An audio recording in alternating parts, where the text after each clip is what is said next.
Baik ya, kita lanjutkan. Berikutnya tentang kernel, jangkauan, ring, dan nulitas. Apa itu? Makhluk apakah itu? Nah, yang pertama kita lihat definisinya dulu. Nah, pastikan dulu T adalah sebuah transformasi linier. Jadi ini adalah lanjutan tentang transformasi linier. Jadi pertama dia adalah sebuah transformasi linier. Nah, himpunan di P1 yang oleh T dipetakan ke nol disebut dengan kernel. Nah, ya, jadi yang terpetakan ke nol, ya P1 yang terpetakan ke nol disebut dengan kernel. Himpunan tersebut dinyatakan oleh kerte. Nah, jadi singkatan daripada kernel itu adalah kerte, kernel T. Ya.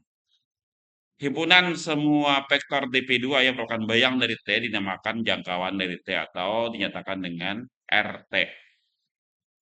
Sehingga karte adalah himpunan V anggota V1 di mana TV-nya sama dengan 0.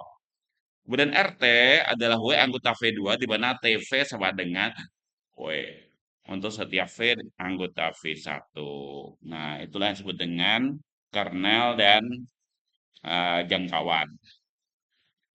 Yang kedua, jika T meletakkan P1 dalam sudut maka dimensi jangkauan dari T dinamakan rank T dan dimensi kernel dinamakan dengan nulitas T. Nah, ya jadi kalau kita gambarkan, kalau digambar misalkan di sini ada himpunan asal misalnya ya. Ini ada himpunan ini apa domain, nikodomain isinya gitu ya. Misalkan di sini saya tulis A, B, C. Di sini 0, E, F. Nah, misalkan A ini terpetakan ke 0, B terpetakan ke 0, C terpetakan ke F. Misalnya begini ya, ini oleh fungsi namanya fungsi T, misalnya ya. Maka kerte adalah, maka kalau kita lihat dari sini kertenya apa? Mana tadi? Oh, ini. Nah, kertenya apa di sini? Nah, maka kertenya adalah,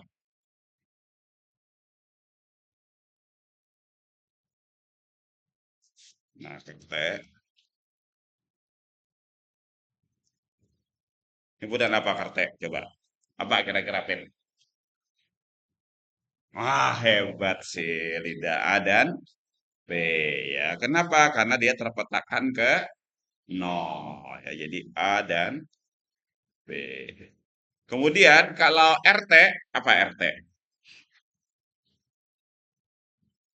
RT. Tahu lah lawan RT kemana, Pet? Di sini, Pet. RT-nya siapa, Pet? Apa bang fotokopian siapa namanya? Aduh. Coba RT-nya apa RT? Apa R nih? RT-nya apa R nih?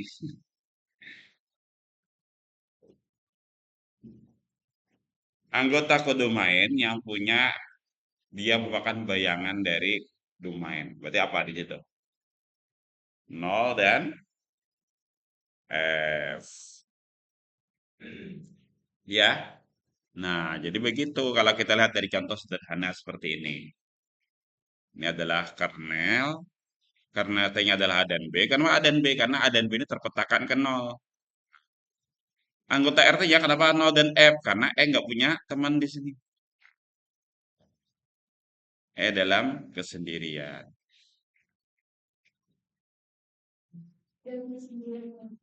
Ribet gak dalam kesendirian, Pet? Oke, teorema 3.1.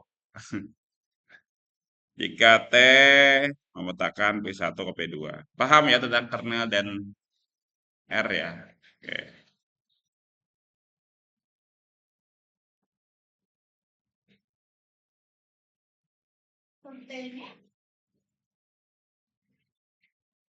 Hmm. Oh, bisa sih anu menjelaskan sudah. Ya, bisa ya jelaskan saya.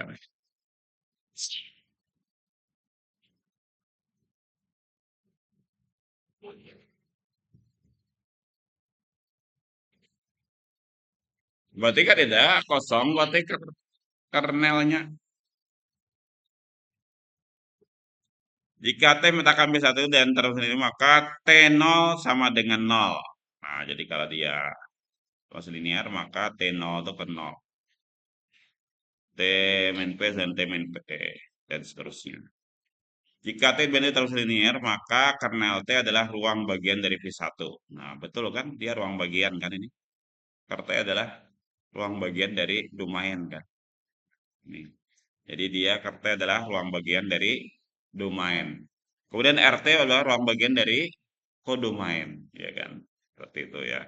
Jadi ker T itu lihat dari domainnya, RT lihat di kodomainnya. Begitu ya. Jika T meletakkan P1 P2 dan selanjutnya dari ruang vektor P1 dimensi N ke ruang vektor P2, maka rank dari P tambah nulitas sama dengan N. Nih, ini contoh, beberapa contoh terkait dengan ini. Yang pertama kita lihat contohnya, contoh 3.2. Ini petakan dari Edward Cartuan yang dirumuskan oleh ini rumusnya. Apakah vektor berikut terletak dalam kerte -1 dan -2? Nah, tinggal kita masukkan saja ke sini. Nah, coba ini -1, -2, -2 ditambah tambah 2 jadi 0 kan? Iyalah, yang sebelahnya Bang, 3 ini min 6 tambah 6, 0. Berarti dia berada di kerte. Wah, berarti ini kerte nih. Kenapa kerte? Karena dia terpetakan ke 0,0. Yang sebawah bawahnya Bang, si Najwa terpetakan kemana? Yang bawah nih, 1, 3 nih.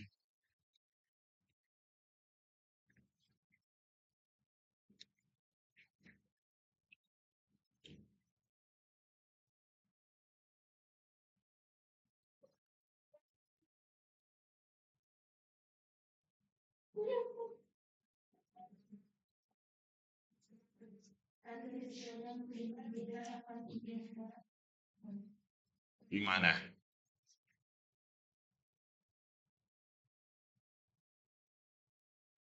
Terpetakan ke berapa?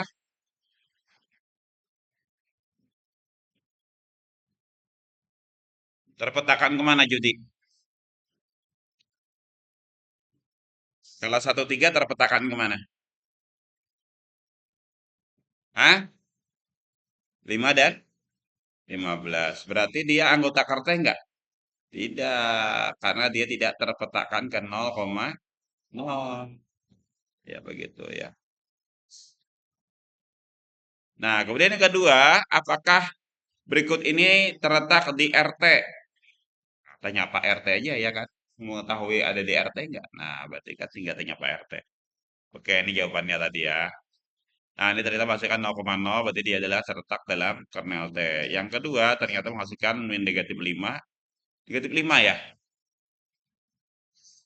Negatif 5 dan negatif 15. Berarti dia tidak terletak pada ker T. Kemudian yang kedua, apakah 1, 5 itu ada di RT? Tinggal dimasukkan di sini. X kurang 2Y sama 1, 3X tambah dikurang 6, 5Y sama dengan 5. Ini kita coba kalikan dengan 3, berarti 3X kurang 6Y sama dengan 3. Ini 3X kurang 6Y sama 5. Kita kurangkan, ternyata dia tidak konsisten. Kalau tidak konsisten, tidak ada selesaian. Berarti tidak terletak di RT. Jadi 1, 5 tidak terletak di RT. Nah, kemudian yang kedua, 39.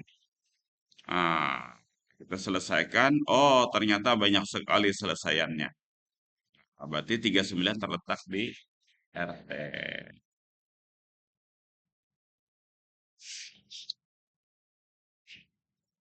Kita lihat nomor 2. Diketahui T memetakan. Paham tuh ya yang terletak di RT sama tidak tadi ya. Pokoknya ada X dan Y menghasilkan ini. Nah, ternyata yang satu tadi tidak ada. Tidak ada X dan Y. Kenapa? Karena dia tidak konsisten. Sementara yang nomor 2 itu banyak selesaian ternyata. Banyak selesaian. Salah satu selesaiannya berapa bit? Kan banyak selesaian untuk yang nomor 2 nih. Ini yang nih, yang ini. Yang 39. Salah satunya berapa bit? Salah satunya bit. Salah satu aja bit. Mm-mm. Jangan salah, jangan banyak salahnya. Satu aja salahnya. Salah satunya.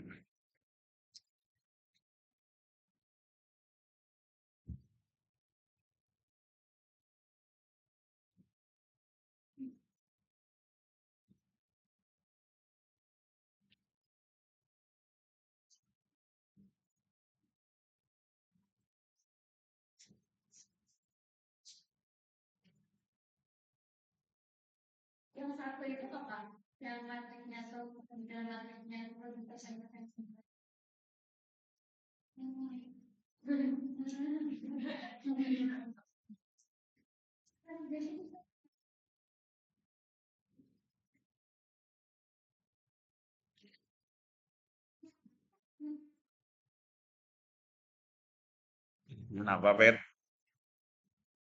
Gak ada tahu. Di antaranya ada di situ. X-nya 5, Y-nya 1.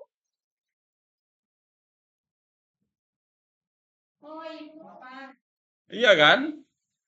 Dia kan terpetakan ke 39, iyalah. Nah, itu salah satunya. Banyak lagi yang lain.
Baik.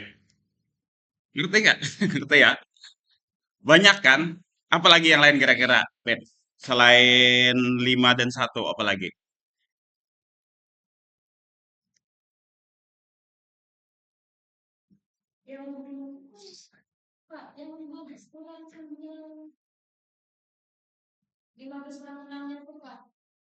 Kan dari rumus tadi, kan ada rumusnya tadi.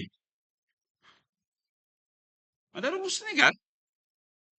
5 dan 1 kan tadi. 3 kali 5 berapa? 15 kan? Dikurangi 6 kali 1 berapa?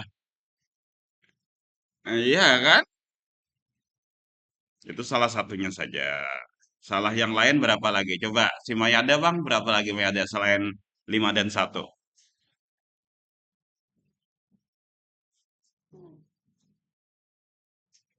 Maka sudah ada ini. Aduh, ini ada sudah selesaiannya nih.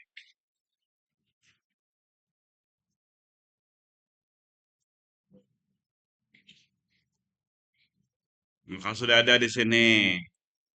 Ya yang lainnya tinggal T-nya aja kita tentukan berapa kalau T-nya 0. Coba kalau T-nya 0, berapa X dan Y-nya? Ya, kalau T-nya 0, X-nya berapa? X-nya 3, Y-nya 0. Kalau T-nya 4, hmm. Y-nya, Y-nya 4. Ya kan? Tuh, ini kenapa jadi bingung kayak gitu? Waduh, usah bola lagian. Cukup ya dah. Sekarang kita lanjutkan berikutnya nomor 2.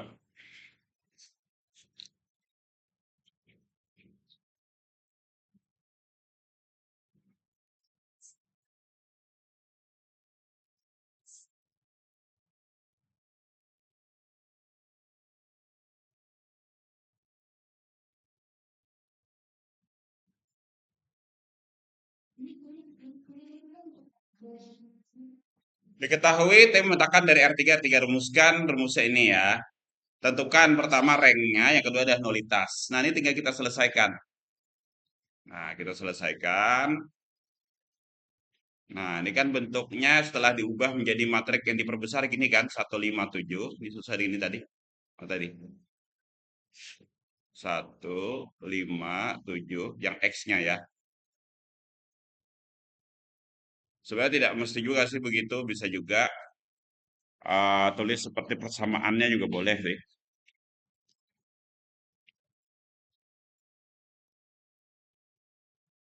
Atasnya ini kalau dibuat jadi persamaan biasa apa?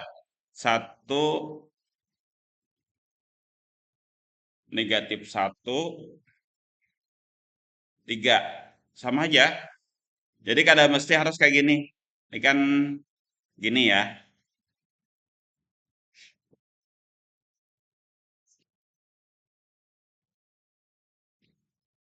Nah, maka bisa aja ditulis jadi apa nih? Berapa nih tadi? Mana nih? 1, -1, 3, 5, 6, -4, 7, 4, 2. Itu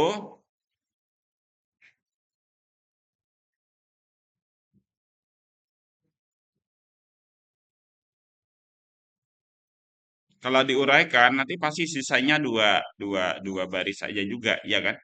Coba kalau dicoba di anu.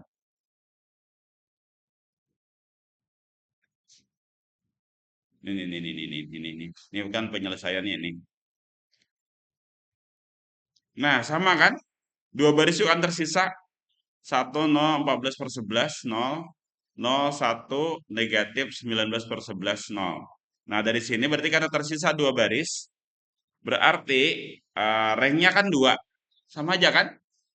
Ranknya 2 nih, ranknya 2. Kemudian nulitasnya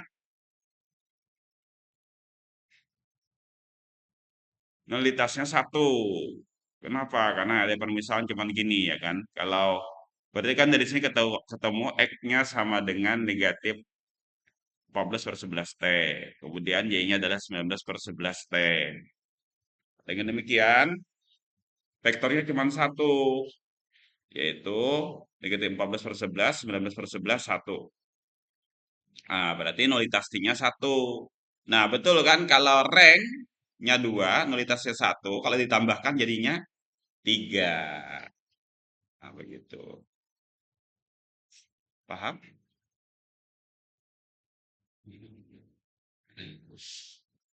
Jadi untuk menghitung rank sekaligus nulitas, kita langsung di sini aja boleh nih. Ini kan tidak perlu yang tadi 157 ada begitu ya tadi ya. Nah, di sini bisa aja ditulis begini. Nah, kayak biasa aja. Nah, sama dengan nol. Nanti yang baris tak nolnya inilah yang disebut dengan basisnya atau ranknya. Nah, ada dua kan tersisa di sini yang tak nol. Berarti ranknya adalah 2. Basisnya mana? Ini basisnya. 1, 0, 14/11. Dan 0, 1, negatif 19/11. Oke. Nah, dari sini ketemu ini. Nah, X tambah 14 0. Yes. Berarti kalau Z-nya sama dengan T, berarti X sama dengan negatif 14/11 T. Y-nya adalah 19/11 T. Atau dengan kata lain kita tulis seperti ini. Nah, T-nya dikumpulkan, keluarkan. Berarti kan negatif 14/11 T, 19/11,1. Nah, cuman ada satu nih vektornya. Karena vektornya cuma satu, berarti eh, nulitasnya adalah satu. Gitu. Selesai. Ada pertanyaan? Tidak ada. Tidak ada pertanyaan. Alhamdulillah. Kita sambung berikutnya adalah nanti transformasi ya. Masih bingung? Kalau bingung di mana bingungnya? Coba bertanyalah sebelum makin bingung. Gimana? Coba. Pak Jiri, paham Pak Jiri? Di mana bingungnya? Harus jelas di mana bingungnya.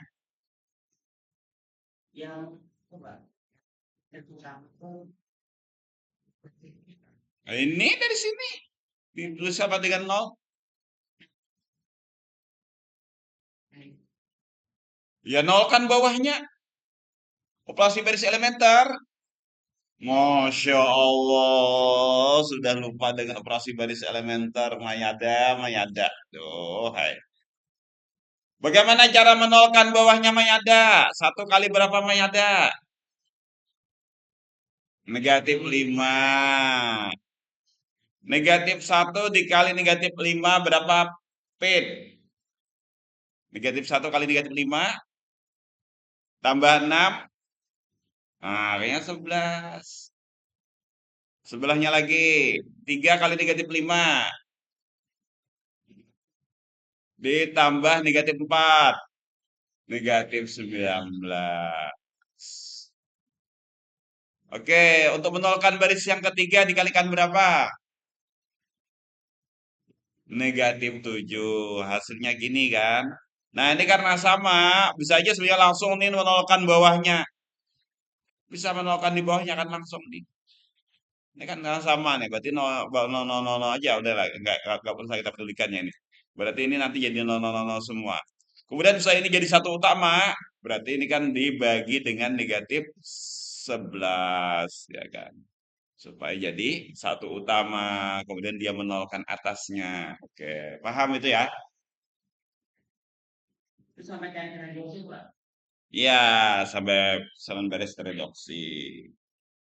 Supaya nanti dapat dapat ini basis untuk nulitasnya.